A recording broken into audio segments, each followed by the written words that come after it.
Leettiin kennin akka namummaa tokkotti eega nama tokko nama hatu waa gaafanne kan gaafadhaa isinitti mate maliyoona kana oliitu ilmi namaa nyaatamee hin dhaba.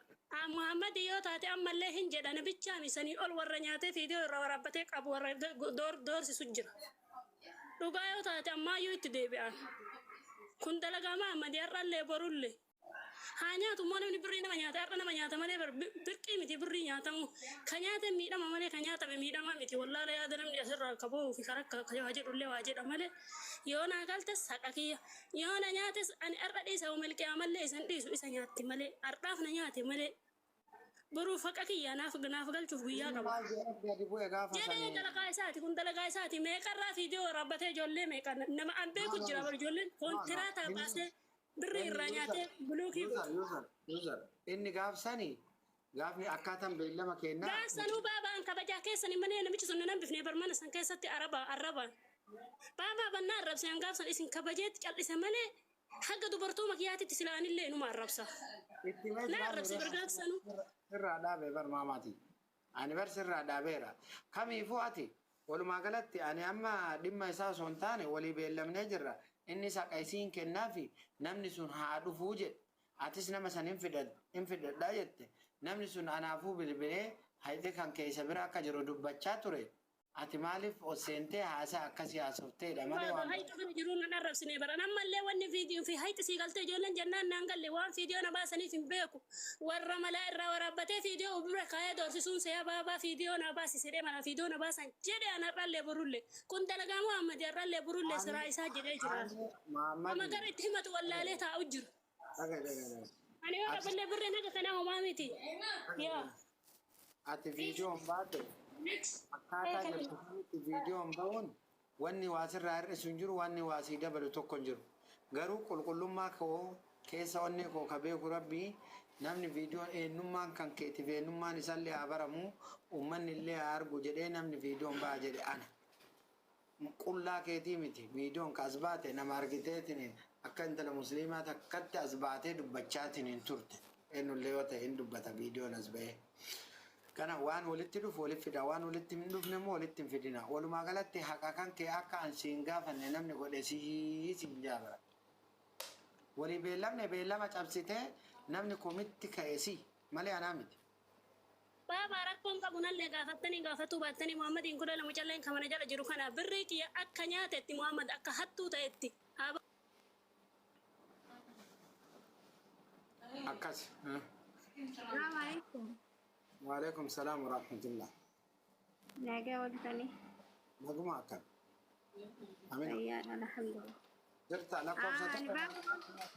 Waa wayii isin gaafatuu fi hin dhageessisaa fi torkiin qabu sirri. Hin dhageessisa. Lakkoofsa tokko barreeffadhu obboleessoo. Ani diqqoo namitti waggaa lama fixuu fi jeeshan tunaaf amma jeeshan keessa jira kun haadha guyyaa 3 diqqoo birriilee naan kaffaltu wal caqaccannaa kanumaaf isin gaafataa jira.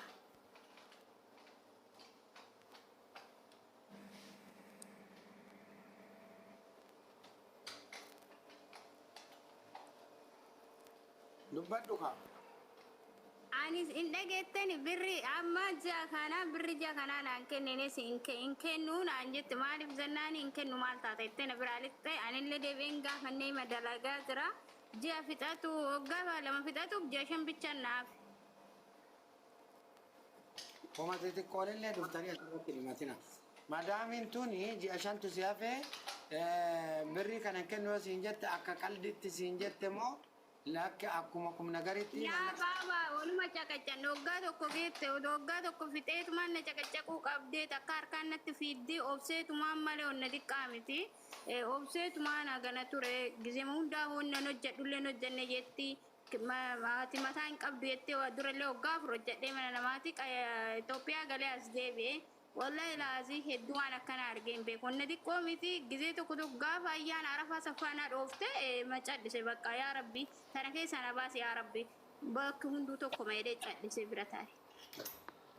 Inshallah ati amma ji'a shan bichaa si hafeemi obsiti waggaa lamaan tantee fixadhuuti kaansileeshinii kan kee fudhu akka barbaadde deemee dalagadhu rakkoo qabu.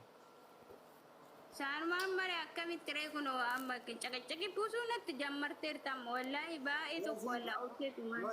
Yorkiin wafarii si qabatteete.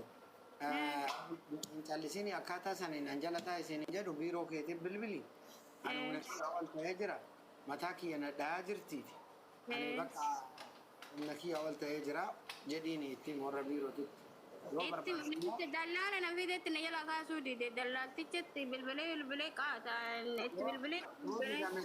Leebar ofiisi bilbilatta kalaas kallattii furmaata rakkoon qabu yoo didama ishee. Baay'ee galatoomna. Waan informationii sii ta'u akkasuma waan hubannoo sii ta'u waan tokko tokko immoo keessan sitti himan. Ani haa isin jedhu na seesiftan wallahi deenga dafa cinqamee gaafa na dhoo arfaa na dhoofte isaan illee boo'eetuma nama takkatti itti illee ni manne rabbii keessa fedhe taddisa.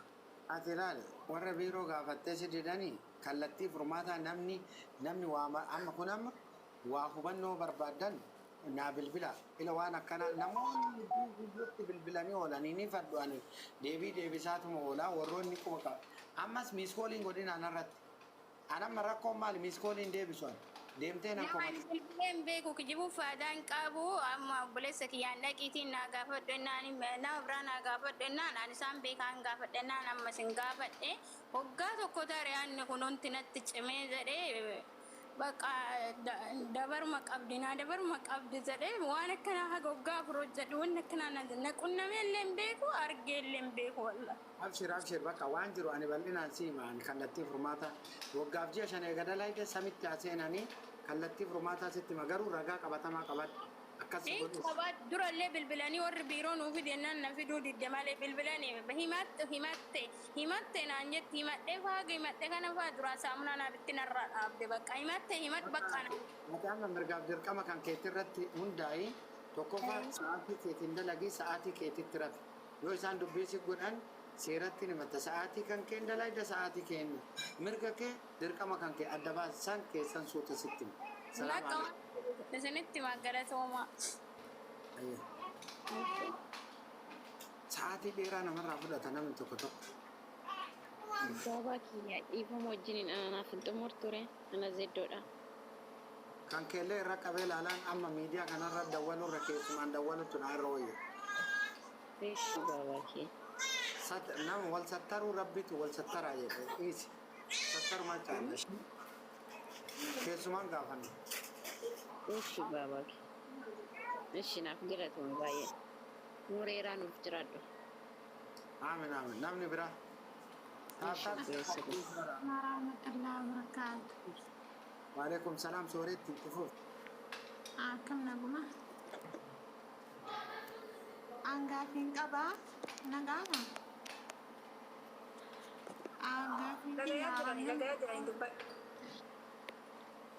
Aramnan bira hojjedhu siif hojjechiifna garuu birrii kan keetinii nu birrii hin qabnu naan jedhani maal jettan asirratti.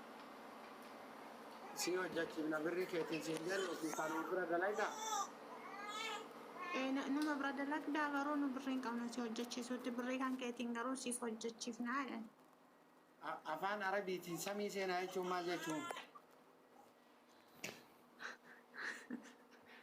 Beekala.